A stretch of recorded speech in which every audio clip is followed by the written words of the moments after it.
President, convey this one message on behalf of these Igbos who are seated, that the best way to honor this great young man is the release of Nnamdi Kanu.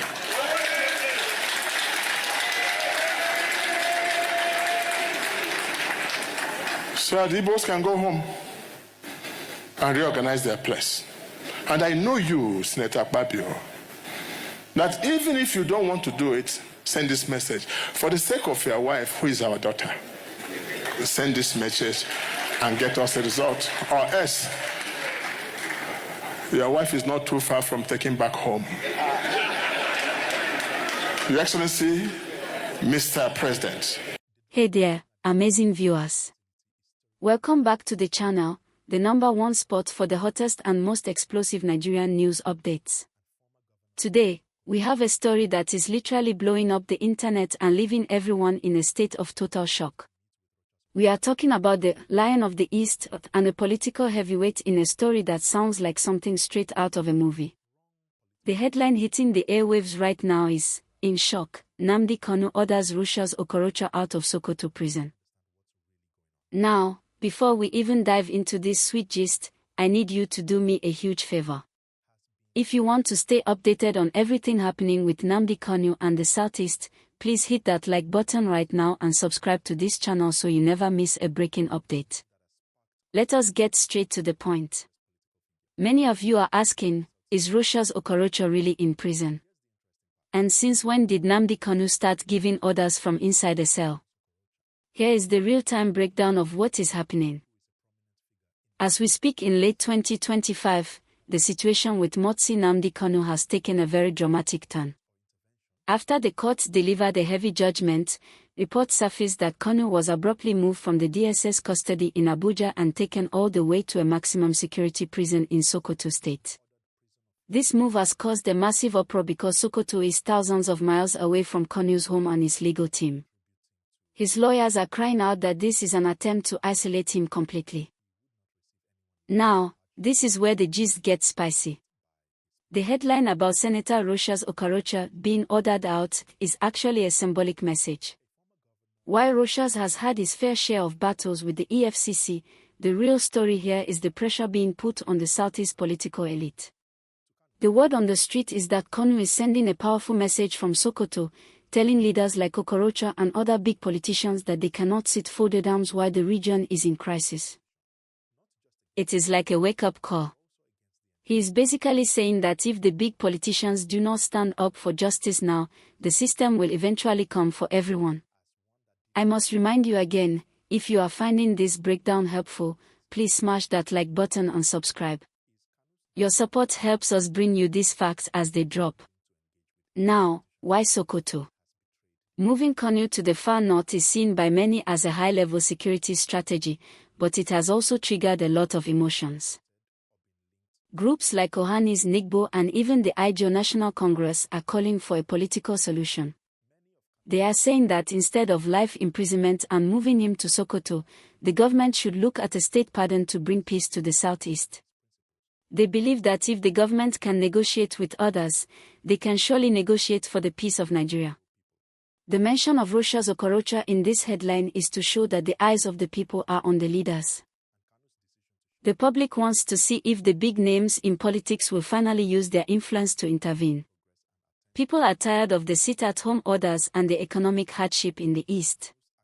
They want a resolution that brings their leader home and restores safety to the streets. It is a game of high-stakes politics, and right now, the ball is in the court of the presidency and the regional leaders to decide if they will push for a dialogue or continue with the maximum security approach. Do you believe that moving Nnamdi Kanu to Sokoto will help the security situation, or do you think it is time for the government to listen to the calls for a political solution and let him go? We really want to hear your thoughts on this, so please drop a comment below and let us talk about it professionally. This is a very sensitive matter for our nation's unity, and every voice counts. While we were discussing Rochas Okorocha, the real-time news is that the legal battle for Nnamdi Kanu has reached a critical turning point. Just this week, a federal high court in Abuja officially rejected an urgent request to move Kanu from the Sokoto Correctional Centre back to Abuja or even Nasarawa State.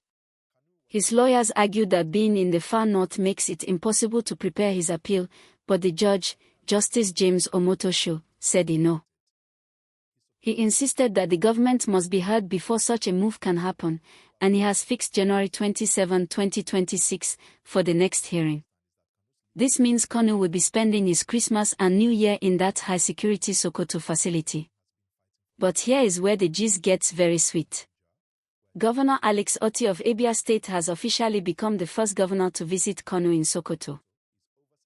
On Sunday, November 30th, and again in recent discussions, Governor Otti made it clear that he is not there for politics or presidential ambitions. He said, "He comes from my state, he comes from my local government, and it would be insensitive of me to let him stay there without trying to negotiate for peace." Governor Otti revealed that even the Sultan of Sokoto is on the same page regarding the need to de-escalate tension and find a political solution. I must remind you again, if you are finding this professional breakdown helpful, please smash that like button and subscribe. Now, the most interesting part of Otti's visit was Kanu's reaction. Reports say Kanu was beaming with smiles, and even laughed loudly when the governor told him the Sultan joked about turbaning him as a subject of Sokoto. But behind the laughter, the situation is tense. Kanu's legal team, led by Aloy Ejimeka, is calling the Sokoto transfer unjust and cruel. They are heading to the Court of Appeal to overturn the life sentence, arguing that Kanu was convicted just for mere pronouncements and not for any actual physical acts of violence.